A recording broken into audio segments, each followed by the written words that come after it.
जय हिंद दोस्तों, स्वागत है आपका स्टडी फंडा यूपीएससी में। आज का जो हमारा टॉपिक ऑफ डिस्कशन रहने वाला है, it is related to current affair. तो back then in October 2023, business tycoon the founder of Infosys Narayana Murthy ji, इनके तरफ से एक स्टेटमेंट आता है जो बनता है the topic of discussion. Youngster should work 70 hours a week, agree और डिसएग्री। तो ये बन जाता है द टॉपिक ऑफ डिबेट। आपने न्यूज़ चैनल पे भी देखा होगा कि कई जगह ये चीज़ इनफैक्ट बहुत ज़्यादा सीरियस भी ले गए थे, ठीक है, यूथ ने। तो इसके ऊपर बहुत सारे डिबेट्स हुए। वही डिबेट आज हमें भी करनी है। कुछ पॉइंट हम इसके फेवर में लिखेंगे, कुछ पॉइंट हम इसके अगेंस्ट में लिखेंगे।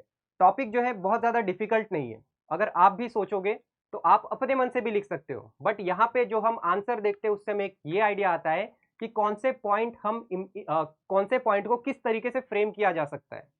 सो उन्होंने, नारायण मूर्ति जी ने जो स्टेटमेंट दिया था, उन्होंने अपने पॉइंट को एग्जाम्पल देके प्रूव कराया, जो हमारे माइंड में पूरे इंडिया में ये चीज फीड हुई है ना, क्यों हुई है। उन्होंने एग्जाम्पल दिया था जापान का, जर्मनी का, कि जापान और जर्मनी ने आज जो एडवांसमेंट हासिल की है वो इसी मॉडल पे वर्क करके की है। लेकिन क्या ये आज के टाइम पे इंडिया में फिजिबल होगा या नहीं होगा, ये एक बहुत बड़ा क्वेश्चन है। क्योंकि अगर देखा जाए, इंडिया का लेबर लॉ जो कहता है, वो ये कहता है कि ऑन एन एवरेज एक जो यूथ रहेगा, 15 से 29 साल का जो बंदा रहेगा, वो पर डे 9 घंटे से ज्यादा काम नहीं कर सकता है। पर वीक उसका 48 आवर्स से ज्यादा नहीं होना चाहिए। हर 5 आवर्स के बीच में उसे आधे घंटे का रेस्ट या फूड इंटरवल मिलना चाहिए। तो ऐसे बहुत सारे प्रोविजंस है। अगर हमें 70 आवर्स पर वीक का टारगेट अचीव करना है तो एटलीस्ट सातों दिन आपको ऑन एन एवरेज 10 घंटे देना पड़ेगा, वो भी बिना संडे के, है ना। तो अगेन, क्या ये फिजिबल है या नहीं है। कुछ रिपोर्ट्स मैं आपके सामने पेश करूंगा, जैसे कि एक रिपोर्ट आई है 2019 की रिपोर्ट है टाइम्स यूथ सर्वे की, जिसका ये कहना है कि एक average youngster youth of India rural area में ऑन एन एवरेज देता है पर डे 7.2 आवर्स कहीं ना कहीं वर्क पे। वेरस वही यूथ अगर अर्बन एरियाज में है तो वो दे रहा है 8.5 आवर्स पर डे। क्या ये कम है, क्या ये ज्यादा है, ठीक है, आपको सोचना है।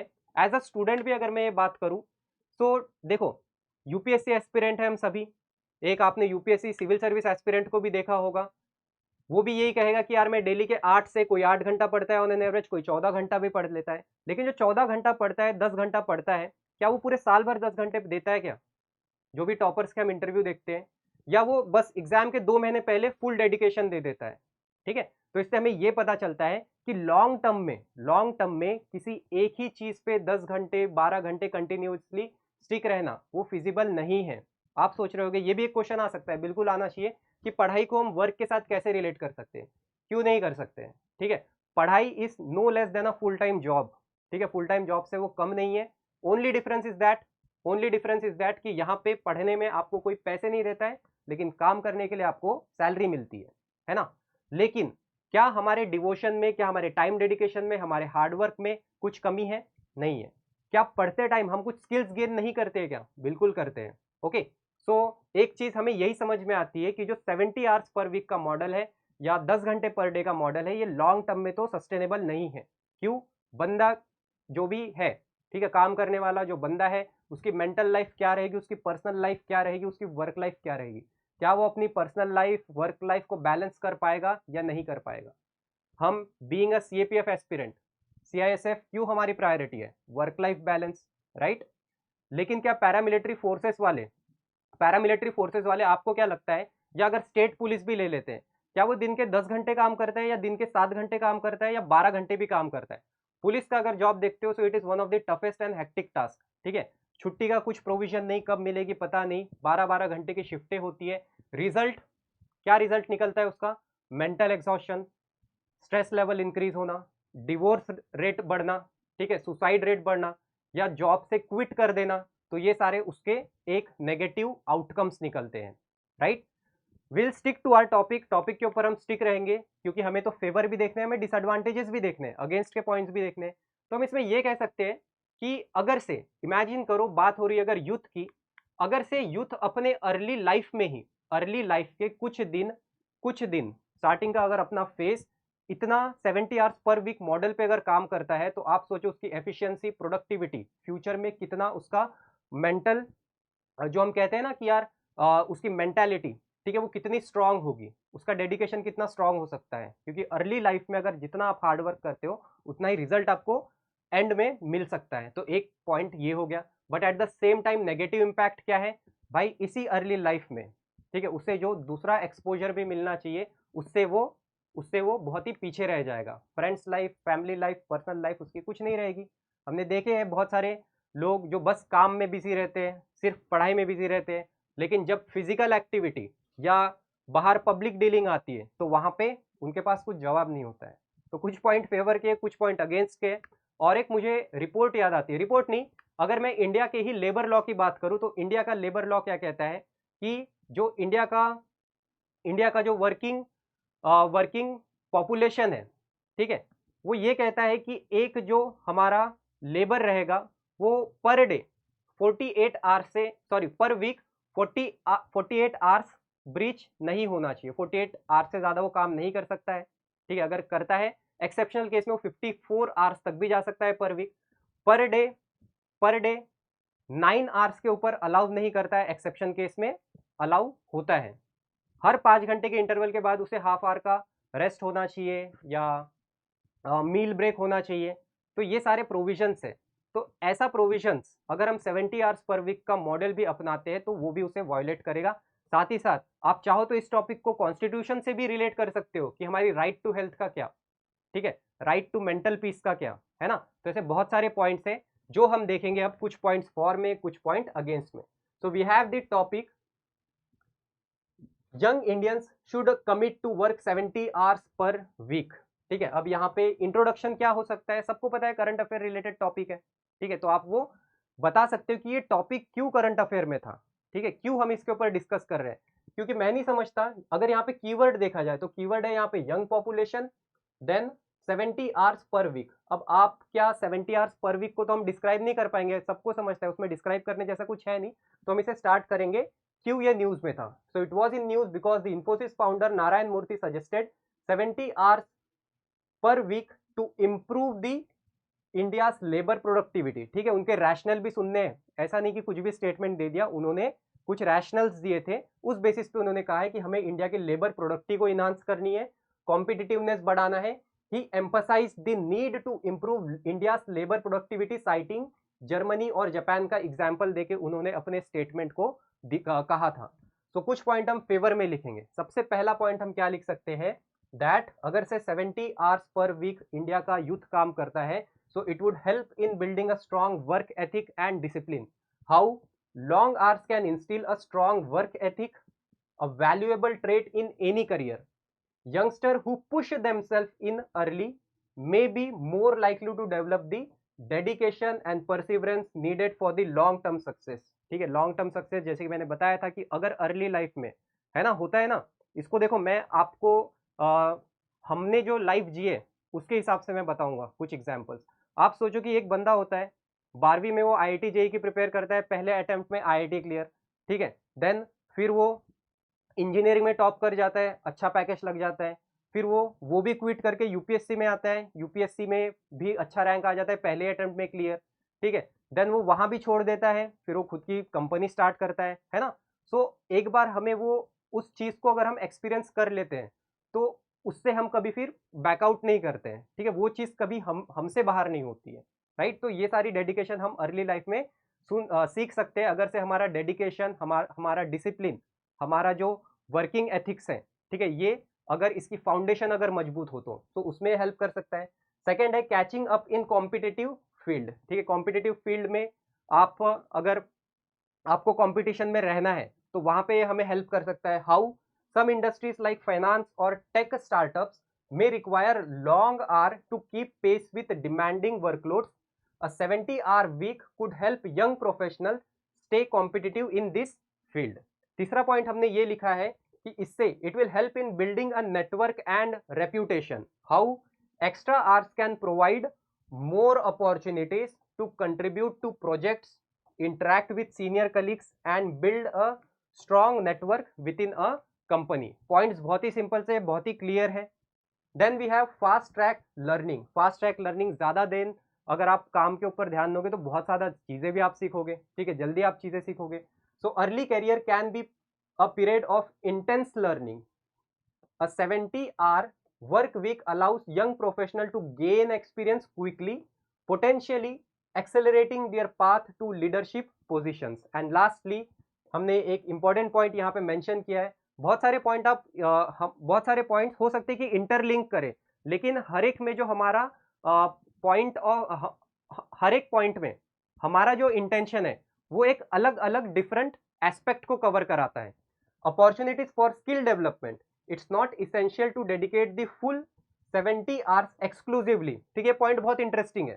ठीक है, अगर से हमें 70 आवर्स पर वीक देना है तो हमें ये इंश्योर कराना है। 70 आवर्स पर वीक का मतलब हो गया दिन के 10 दिन। ठीक है, दिन के 10 दिन, 10 आवर्स पर डे। तो इसमें हमने ये बताया है कि अगर ये कराना ही है तो मेक श्योर कि जो 30 घंटे रहेंगे, 70 में से जो 30 घंटे रहेंगे, यानी हर दिन का 3 घंटा जो रहेगा वो मैं मेरे स्किल डेवलपमेंट पे लगाऊंगा। ठीक है, एक जगह कोई भी वर्क प्लेस हो सकता है, 3 घंटे में मेरे पर्सनली खुद को दूंगा, और जो रिमेनिंग 40 आवर्स है, ठीक है, रिमेनिंग जो 40 आवर्स रहेगा उसे उसे हम क्या करेंगे, उसे हम हमारे वर्क प्लेस को डिवोट करेंगे। तो एक बहुत इंटरेस्टिंग पॉइंट है, it is not essential to dedicate the full 70 hours exclusive to your company. Instead, one can assign 40 hours to his or professional responsibility and set aside 30 hours for personal enhancement. Again समझेंगे, suppose आप कहीं पे job करते हो, आप competition exam की भी prepare कर रहे हो, आप जॉब भी कर रहे हो, और वो जॉब वाला आपको कहता है कि भाई देखो, आपको दिन में 10 घंटे काम करना है, 7 घंटे मेरा काम कर लो, 3 घंटे आप अपने ऊपर दे दो। ठीक है, तो ये कितनी अच्छी, ये तो एक मोटिवेटिंग चीज होगी ना। आप एक रिस्पॉन्सिबिलिटी भी हैंडल कर रहे हो, आप फाइनेंशियली भी फिट हो, फाइनेंशियली आप स्टेबल हो, और ऐसे स्टेट ऑफ माइंड से आप अपने 30 घंटों में, ठीक है, जो रिमेनिंग टाइम रहेगा, आप वहां पे खुद के ऊपर और ज्यादा फोकस माइंड से टाइम दे सकते हो। नेक्स्ट कुछ पॉइंट्स हमें अगेंस्ट में भी लिखे, बहुत ही बेसिक पॉइंट आएगा। सबसे पहले तो बर्नआउट एंड हेल्थ रिस्क। ठीक है, 10 घंटे अगर कंटिन्यूसली काम को ही देंगे, ठीक है, तो हेल्थ का क्या। Excessively long hours can lead to burnout characterised by exhaustion, cynicism, reduced effectiveness. This may have negative impact on mental and physical health. So the point is very clear. Second क्या हो सकता है, same point, work life imbalance. 70 hour work week leaves little time for personal life. ठीक है, personal life, relationship, hobbies, relaxation. These elements are important for overall well-being, can contribute to future career success. Thirdly, diminishing return, important point, आप सब economics पढ़ते हो, आपको पता होगा law of diminishing marginal utility. क्या कहता है कि एक स्टेट तक, एक पर्टिकुलर नंबर तक कोई चीज आपको सेटिस्फैक्शन दे सकती है, लेकिन अगर आप उसे ओवरडू करते हो तो वही चीज का यूज कम हो जाता है, उसकी यूटिलिटी गिरती है फिर, right. So studies suggest productivity actually declines after a certain number of work hour. A 70 hour may lead to fatigue, decreased focus and a higher error rate. Again मैं आपको डिमिनिशिंग रिटर्न एक example से समझाता हूँ। Suppose हम बाहर खेलने गए हैं, 3-4 घंटे हमने खेल लिया, बहुत जोरों से हमें प्यास लगी है। ठीक है, जब हमें प्यास लगती है तो फॉर श्योर हम तो पानी पियेंगे। पानी पीने जब जाते हैं तो हो सकता है कि अब ये 5 ग्लासेस मेरे पास रखे हैं, 5 ग्लासेस मेरे पास रखे हैं। पहला ग्लास, ठीक है, पहला ग्लास मेरी 10% थर्स्ट को कंप्लीट करता है। दूसरे क्लास के बाद, ठीक है, यहाँ पे 10% मेरी थर्स्ट प्यास बुझती है, देन यहाँ पे 30% बुझ जाती है, यहाँ पे 70% हो जाती है, और यहाँ पे मैं पूरा फुल हूँ। ठीक है, छोटे छोटे कप ऑफ ग्लास है, यहाँ पे मैं फुल हूँ। अब इसका मतलब ये है क्या कि मैं ज़्यादा पी लूँगा तो मुझे और ज़्यादा फुलफिलिंग लगेगा? नहीं। ठीक है, मेरा जो एक्सट्रीम लेवल था वो इतना ही था, उसके बाद अगर मैं और ग्लासेस ऑफ वाटर पीऊँगा तो वो कुछ काम का भी नहीं रहेगा। ठीक है, वो मुझे नेगेटिव इंपैक्ट करेगा। तो सेम चीज़, इस कंसेप्ट को हम क्या कहते हैं, डिमिनिशिंग रिटर्न। ठीक है, एक पॉइंट ऑफ टाइम तक अच्छा रिटर्न हमें मिलेगा, ठीक है, अच्छी यूटिलिटी आती है, देन उसके बाद वो ड्रॉप होगी, right. Fourth point we have lack of creativity and innovation. So what it is, constant work can stifle creativity and innovation. Time away from work allows for mental breaks and fresh perspective that can be valuable for problem solving. ठीक है, सिर्फ दिन भर काम में घुसे रहोगे तो खुद की क्रिएटिविटी क्या रहेगी, खुद का थॉट प्रोसेस क्या रहेगा, जीरो. एक्स्ट्रा बर्डन और वर्किंग विमेन, अगेन बहुत इंपॉर्टेंट पॉइंट है ये। ठीक है, बाकी तो बहुत ही जनरलाइज पॉइंट थे, लेकिन यही पॉइंट आपके आर्ग्यूमेंट को थोड़ा सा यूनिक बताएगा. अब देखो एक वुमेन अगर पॉइंट ऑफ व्यू से हम देखते हैं, विमेन की जिम्मेदारी, ठीक है, हमें पता है घर भी संभालना है, ठीक है, in general, and apart from that working women है तो उसे जॉब भी देखनी है, ठीक है, तो वो बैलेंस कैसे हो पाएगा? So excessive working hours are challenging to manage child care responsibilities, ठीक है, for working mothers juggling long hours at work and family responsibilities can hinder career progression for working women. So again दोनों के जो last के point थे favour और against के, ये थोड़े यूनिक बनाएंगे हमारे आर्ग्यूमेंट को, otherwise all points are very generalise कि हेल्थ ब्रेकडाउन हो सकता है, हम ज़्यादा सीख सकते हैं, एफिशिएंट हो सकते हैं, प्रोडक्टिविटी इंक्रीज हो सकती है, लेकिन प्रोडक्टिविटी डिक्रीज भी हो सकती है, ठीक है, मैं सेम एफिशिएंट पे काम नहीं कर पाऊंगा, स्टार्टिंग का 1 आवर जॉब का और आखिरी का 1 आवर जॉब का, उसमें बहुत फर्क होता है, ठीक है। ठीक वैसे ही जैसे आपकी जो नोट्स की बुक होती है उसका पहला पेज और आखिरी page. Next, how we will conclude, no doubt hard work is the foundation of success, but it's not just about the hours put in, it's the dedication and enthusiasm that matters.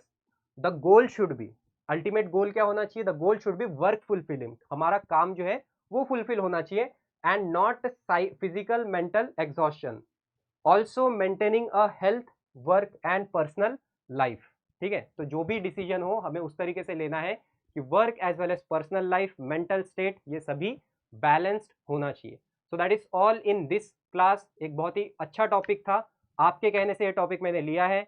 जो भी current affair के topics हमारे पास, तो हमारी list ready है, ठीक है, आज नहीं तो कल ये टॉपिक आ ही जाता, आज इसके लिए ले लिया क्योंकि बहुत सारे आप स्टूडेंट्स ने कमेंट किया था, तो उस रीजन से मैंने ये टॉपिक कंसिडर किया। So that is all in this class. Keep on liking it, share it, channel subscribe कीजिए, टेलीग्राम चैनल ज्वाइन कीजिए ताकि आपको टॉपिक्स वहाँ पे मिल सके। And have a good day. जय हिंद।